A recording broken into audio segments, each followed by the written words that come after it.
So let's enjoy it by talking about the first big segment this week on Pro Soccer Talk, and that is previewing the Women's World Cup final, Spain against England this Sunday, 6 a.m. Eastern Time. We'll have you covered with live analysis, reaction over on Pro Soccer Talk on NBCSports.com, and a fitting finale to this wonderful tournament down in Australia and New Zealand. I mean, we're going to talk about who are the favourites, make our own picks, but Nick, I think it's fair to say, like at the World Cup in Qatar on the men's side, the two best teams have made it to the final of the tournament. Maybe Japan or the Netherlands still have an argument about that.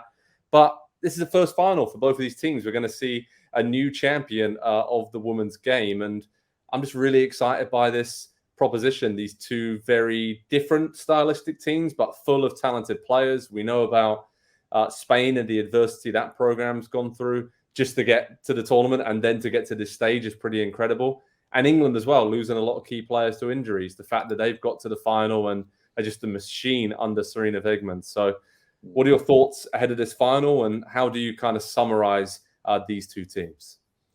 Listen, I think it all makes sense. Maybe it didn't make sense along the way at times, but you're looking at the countries that have put forth the final three players in, or most of the final three players in Ballon d'Or Feminine, and Patelis, and I mean, Lucy Bronze was second a few years ago. Beth Mead was in the running maybe last year, the year before. These are the two best countries outside of the NWSL, and potentially better than the NWSL at times, maybe even now, at producing women's soccer at the club level too. And I think the fact that we've seen growth at all levels has been terrific. But when you really look at I don't want to say increased investment, because we mentioned some of the drama on the Spanish side, but increased attention, increased focus, increased marketing, maybe it all kind of makes sense here. And I am absolutely thrilled for Sunday. And I don't want to make Joe mad, proud Englishman that you are. I told you before the show that I thought England was going to win. And then I really started looking at Barcelona, that is kind of the lineup. You start looking at Spain's lineup and holy cow. I mean, I just think this game could be absolutely a monumental moment for the game in Europe, obviously all over the world. But I think Europe, this is going to open some eyes.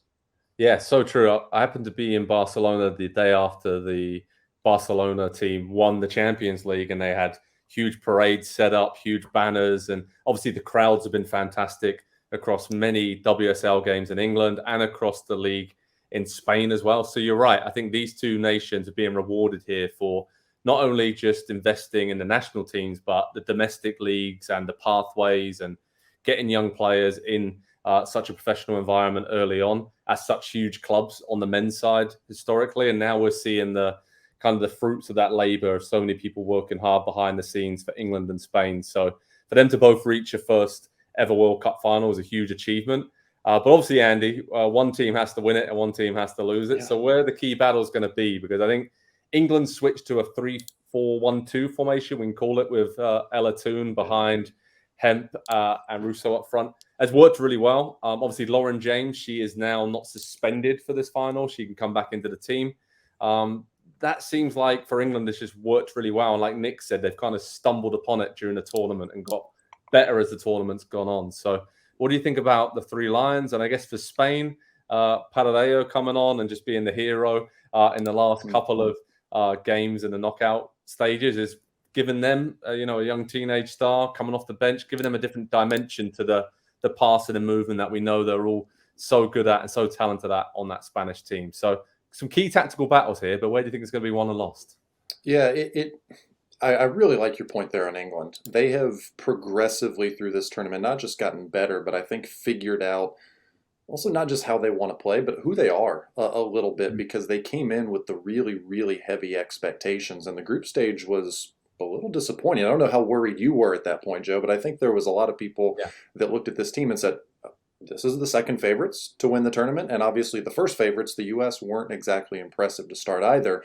But England have built up over this tournament. And I think a lot of that comes down, obviously, to the coach, Sarina Wiegman, and making that tactical switch and just getting a little bit more control, I think, in the middle of the field has been the big thing for them, because we know that they've got dynamic, dangerous players up top, but being able to kind of balance things a little bit more there in the middle of the field it's what, I mean, it was a big part of what knocked the U.S. out of this tournament. Obviously, they couldn't finish scoring chances, but they also, they didn't have a second way of playing, and England have figured out a second and a third, I think, throughout this tournament. And to have someone like Lauren James coming back in for the final, a bit of a wild card. Do you think she starts? Because they have stumbled onto something over these last couple games with her out that kind of works a little bit. And I know you can't just look and say, well, this is maybe the most talented player in the world. You can't keep her out of the lineup.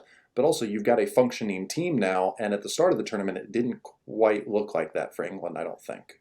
Yeah, I think obviously the way that they've got two of their best players involved as well, more higher up the pitch, and Lucy Bronze at right wing back, and then Rachel Daly at left wing back, is kind of how they stumbled on it, right? And how do we get these players in positions where they can be dangerous? But I don't think Lauren James starts. I think they'll kind of stick with the same lineup against Australia that played so well, and then what a great weapon to have coming off the bench. We've seen the great goals she scored and how much of an impact she can have. So I think that's how they'll go with their lineup there.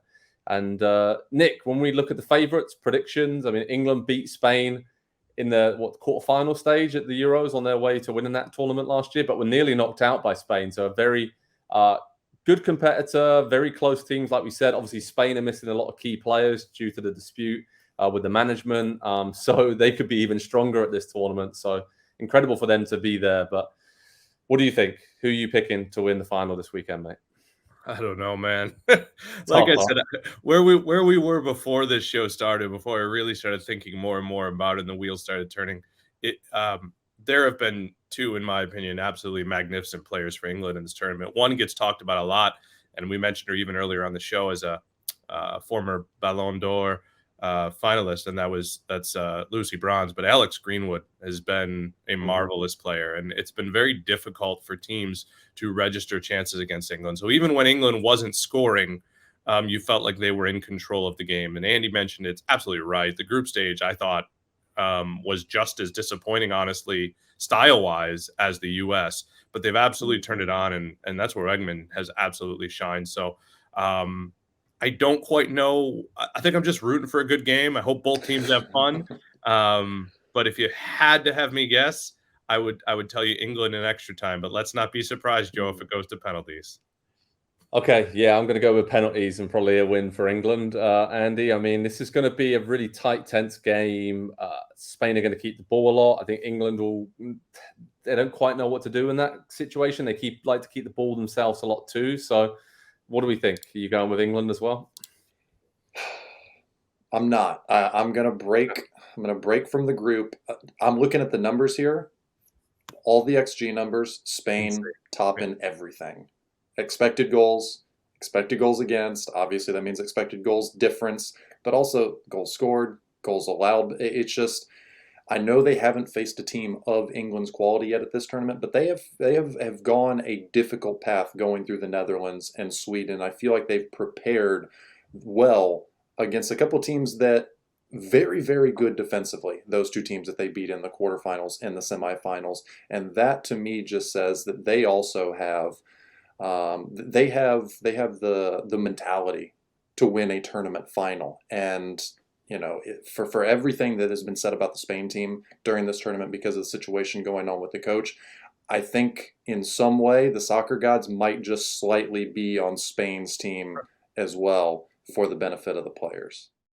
Hi there, I'm Rebecca Lowe, studio host for NBC's coverage of the Premier League. Don't forget to hit subscribe to watch more videos all season long. For even more Premier League content, from original series to live matches, head over to Peacock and be sure to tune in for Premier League mornings every weekend on USA Network and on Peacock. We will see you over there.